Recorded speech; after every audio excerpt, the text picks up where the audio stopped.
Martial art king Bruce Lee के बारे में कौन नहीं जानता। मार्शल आर्ट में उसके बाद कोई ऐसा नहीं हुआ जो उसके जैसा काम कर सके, जो उसके जैसी प्रसिद्धि प्राप्त कर सके और जो उसके जैसा मार्शल आर्ट कर सके। उसने मार्शल आर्ट में ऐसे काम किए थे जो उसके बाद कोई नहीं कर सका और ना ही शायद कोई कर सकेगा। वो इतना फुर्तीला और इतना काम था जिसके बारे में आप सोच भी नहीं सकते। आंख झपकते हुए वो एक्शन कर देता था जिनके बारे में लोगों को पता तक नहीं चलता था कि ये काम हो चुका है। उसने अपने माइंड को स्टेबल करके मार्शल आर्ट की इतनी प्रैक्टिस कर ली थी कि उसके बाद उसके जैसा कोई नहीं हुआ। 2 फिंगर पुशअप कैसे किए जाते हैं ये उससे बेहतर कोई नहीं जानता था। उसके बाद बहुत सारे लोगों ने उसकी कॉपी करने की कोशिश की, मगर जो वो था उससे बिना कोई नहीं हो सका। तो आज हम बात कर रहे हैं ब्रूस ली के बारे में।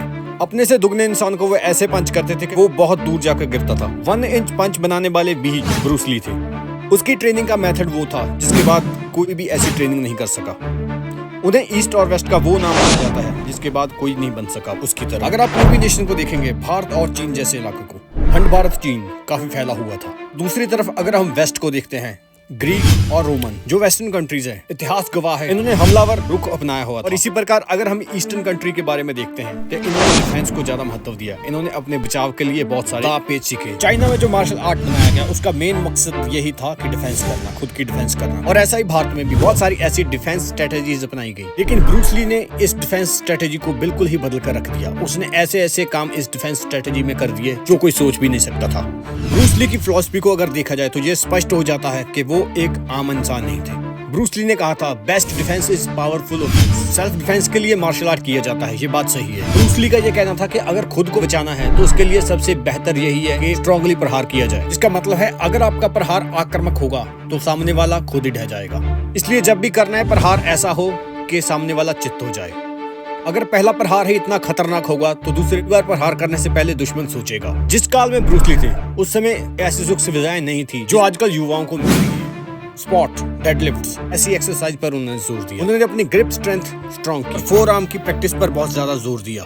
इसके लिए वो अलग अलग तरह की प्रैक्टिस करते थे। उन्होंने कस्टम मेड ग्रिप के डिवाइसेस बनाए हुए और पुल अप करने के लिए टॉवल को यूज करते थे। ऐसी प्रैक्टिस के साथ ही उनकी ग्रिप स्ट्रेंथ बहुत ज्यादा स्ट्रांग हो चुकी थी। जो वेट को उठाने की नॉर्मल टेक्निक है उसमें वेट को उठाने के लिए स्लोली वर्क करते हैं ताकि बॉडी को डैमेज ना हो सके। मगर ब्रूस ली की जो टेक्निक थी वेट उठाने की वो बिल्कुल डिफरेंट थी। लेकिन ब्रूस ली की वेट उठाने की टेक्निक बिल्कुल सीक्रेट थी। वो एक्सप्लोसिवनेस और स्पीड को ज्यादा तरजीह देते थे। वो बहुत तेज गति से वेट को उठाते और नीचे रखने की टेक्निक को यूज करते थे जो उनका खुद का आविष्कार था। इस प्रकार की सख्त ट्रेनिंग लेने के कारण ही उनकी बॉडी लोहा बन चुकी और एक खतरनाक तरीके की मसल शेप बन चुकी थी।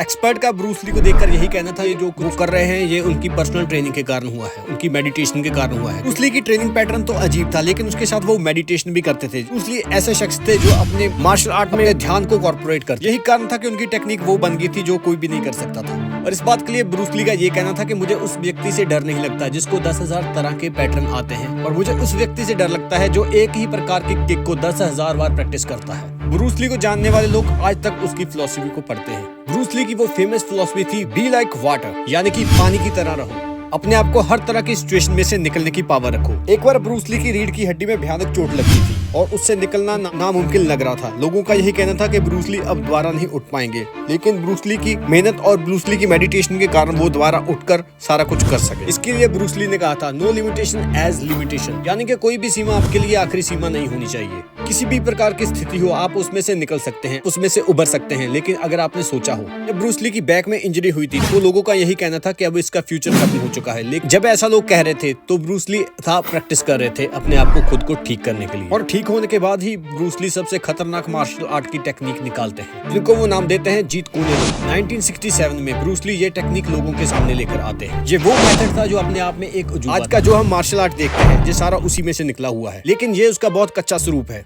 जीत कूने दो का रहस्य जो ब्रूस ली के पास था उसकी मौत के बाद ये उसी के साथ ही खत्म हो गया। जीत कूने दो वही रहस्य था जिसमें ब्रूस ली ने कहा था बी लाइक वाटर, जिसमें था फ्लेक्सिबिलिटी और फोकस। ब्रूस ली ने इतने सालों की मेहनत के बाद ये सीख लिया था कि जब लड़ाई होती है तो उसमें कोई रूल्स नहीं होते, सामने वाला भी किसी रूल में रहकर आप पर अटैक नहीं करेगा। यही ब्रूस ली का कहना था कि जब भी लड़ाई होती है तो वो फ्लुएंट वे में होती है, वो डायनामिक वे में होती है। जीत कूने दो में इसीलिए उनकी एक फिलॉसफी थी, यूज नो वे एज वे, जिसका मतलब था किसी भी सेट पैटर्न को आप पैटर्न मत बनाइए और आप अपने ओपोनेंट की इंटेंशन को समझे। ऐसा कुछ मेडिटेशन के साथ ही हो सकता था। जिसका अपने माइंड और बॉडी के साथ ऐसा तालमेल फिट करना था कि युद्ध के समय भी आपका ध्यान इतना केंद्रित हो कि आपको पता हो कि सामने वाला कहां पर वार करने का सोच रहा है और उससे पहले आपने उस पर अटैक करना है, वो भी वही जगह पर, और इतनी स्ट्रांगली तरीके से करना है कि वो चित्त हो जाए। Best defence of the most powerful offence. अपने डिफेंस नहीं करना, इतनी पावरफुल तरीके से वहां अटैक करना है जहां पर वो आपके अटैक करने का सोच रहा है। ब्रूस ली को इस बात का ज्ञान हो चुका था कि जब भी लड़ाई होती है वो डायनामिक तरीके से होती है, और इसलिए ब्रूस ली ने जीत कुनेदो को इंट्रोड्यूस कराया था, जिसका मतलब था मात्र ऐसी मार्शल आर्ट टेक्निक किसी फॉर्म और किसी पैटर्न को फॉलो नहीं कर, जिसमें 4 मेजर चीजें होती हैं। नंबर 1 ग्रैपिंग, नंबर 2 पर पंच, नंबर 3 किक और नंबर 4 पर है ट्रैपिंग। और असली जंग जब होती है तब यही कुछ उसी में होता है। इसमें कोई रूल और रेगुलेशन नहीं देखी जाती और ना ही ये सोचा जाता है कि यहाँ पर मारना है और यहाँ पर नहीं मारना। इसलिए यही दांवपेच ब्रूस ली ने दिखाए। जीत कुनेदो को इस प्रकार बनाया गया था ब्रूस ली के द्वारा, जो किसी भी तरह के वार को एक्सेप्ट कर सकता था, और यही इसकी खूबी थी। अटैक करने वाले की सोच को पढ़ना और उससे पहले वहां पर ही वार करना जहां पर वो सोच रहा है, यही टेक्निक ये थी, और इससे आगे वाला हमला करने के लायक भी नहीं रहता था। इसलिए पावरफुल अटैक के बारे में ब्रूस ली ने कहा था कि अटैक इतना पावरफुल हो कि आगे वाला झेल ना सके और दोबारा आप पर अटैक करने के बारे में सोच भी ना सके, और यही टेक्निक ब्रूस ली ने बनाई थी। और इससे एक बात और सीखने को मिलती है कि अगर मन शांत है तो आप दुनिया को कंट्रोल कर सकते हैं, अगर आपके मन में हलचल है तो आप दुनिया के कंट्रोल में चले जाएंगे। ब्रूस ली की इस कहानी और स्ट्रेटेजी से आपको बहुत कुछ सीखने को मिला होगा। अगर आपको वीडियो अच्छी लगे तो लाइक और कमेंट करके जरूर जाना, और ऐसी ही वीडियो देखने के लिए हमारा चैनल सब्सक्राइब जरूर कर लें।